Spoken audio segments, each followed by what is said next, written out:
श्री गणेशाय नमः। श्री गोपीजनवल्लभाय नमः। श्रीमद्भागवत महापुराण अष्टम स्कंध अथ त्रयोदशोऽध्यायः। आगामी 7 मनवंतरों का वर्णन। श्री सुखदेव जी कहते हैं, परीक्षित, व्यवस्वान के पुत्र यशस्वी श्राद्ध देव ही 7वें वैवस्वत मनु हुए। ये वर्तमान मनवंतर ही उनका कार्यकाल है। उनकी संतान का वर्णन मैं करता हूँ। वैवस्वत मनु के 10 पुत्र हैं। इक्ष्वाकु, नभग, दृष्ट, शर्याति, नरिष्यंत, नाभाग, दिष्ट, करुष, कृषद्र और वसुमान। परीक्षित, इस मनवंतर में आदित्य, वसु, रुद्र, विश्वदेव, मरुदगण, अश्विनी कुमार और ऋभु ये देवताओं के प्रधान गण हैं और पुरंदर उनका इंद्र है। कश्यप, अत्रि, वशिष्ठ, विश्वामित्र, गौतम, जमदग्नि और भारद्वाज ये सप्तऋषि हैं। इस मनवंतर में भी कश्यप की पत्नी अदिति के गर्भ से आदित्यों के छोटे भाई वामन के रूप में भगवान विष्णु ने अवतार ग्रहण किया था। परीक्षित, इस प्रकार मैंने संक्षेप से तुम्हें 7 मनवंतरों का वर्णन सुनाया। अब भगवान की शक्ति से युक्त अगले आने वाले 7 मनवंतरों का वर्णन करता हूँ। परीक्षित, यह तो मैं तुम्हें पहले 6ठे स्कंद में बता चुका हूँ कि विवस्वान भगवान की सूर्य की 2 पत्नियां थी, संज्ञा और छाया। ये दोनों ही विश्वकर्मा की पुत्री थी। कुछ लोग ऐसा कहते हैं कि उनकी एक तीसरी पत्नी बड़वा भी थी। मेरे विचार से तो संज्ञा का ही नाम बड़वा हो गया था। उन सूर्य पत्नियों में संज्ञा से 3 संतानें हुई, यम, यमी और श्राद्धदेव। छाया के भी 3 संतानें हुई, सावर्णी, शनिश्चर और तपती नाम की कन्या जो संवरण की पत्नी हुई। सब संज्ञा ने बड़वा का रूप धारण कर लिया।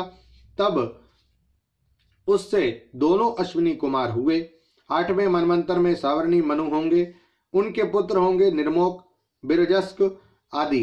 परीक्षित, उस समय सुतपा, बिरजा और अमृतप्रभ नामक देवगण होंगे। उन देवताओं के इंद्र होंगे विरोचन के पुत्र बलि। विष्णु भगवान ने वामन अवतार ग्रहण करके इन्हीं से 3 पग पृथ्वी मांगी थी, परंतु इन्होंने उनको सारी त्रिलोकी दे दी। राजा बलि को एक बार तो भगवान ने बांध दिया था, परंतु फिर प्रसन्न होकर उन्होंने इनको स्वर्ग से भी श्रेष्ठ सुतल लोक का राज्य दे दिया।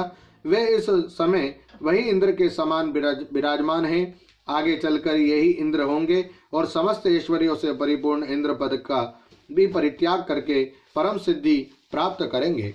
गालव, दीप्तिमान, परशुराम, अश्वत्थामा, कृपाचार्य, ऋष्यभृंग और हमारे पिता भगवान व्यास ये 8वें मनवंतर में सप्तऋषि होंगे।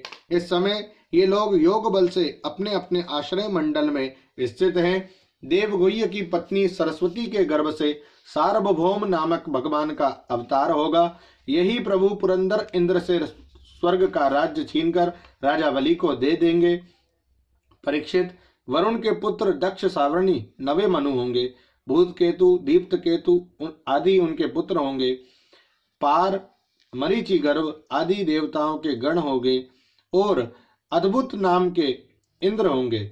उस मनवंतर में द्युतिमान आदि सप्तऋषि होंगे। आयुष्मान की पत्नी अंबुधारा के गर्भ से ऋषभ के रूप में भगवान का कलावतार होगा।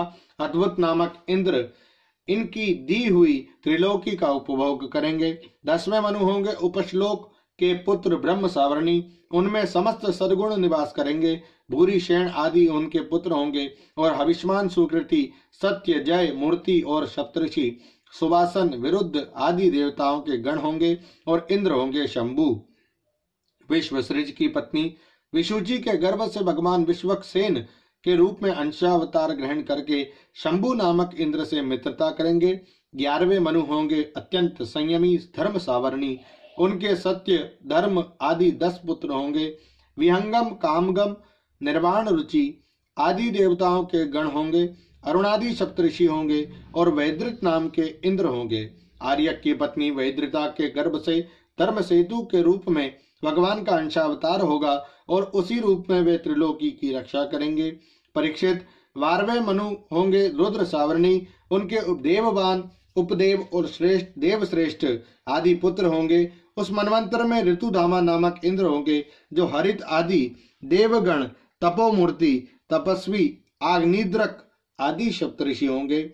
सत्यसहा की पत्नी सुनीता के गर्भ से स्वधाम के रूप में भगवान का अंशावतार होगा और उसी रूप में भगवान उस मनवंतर का पालन करेंगे।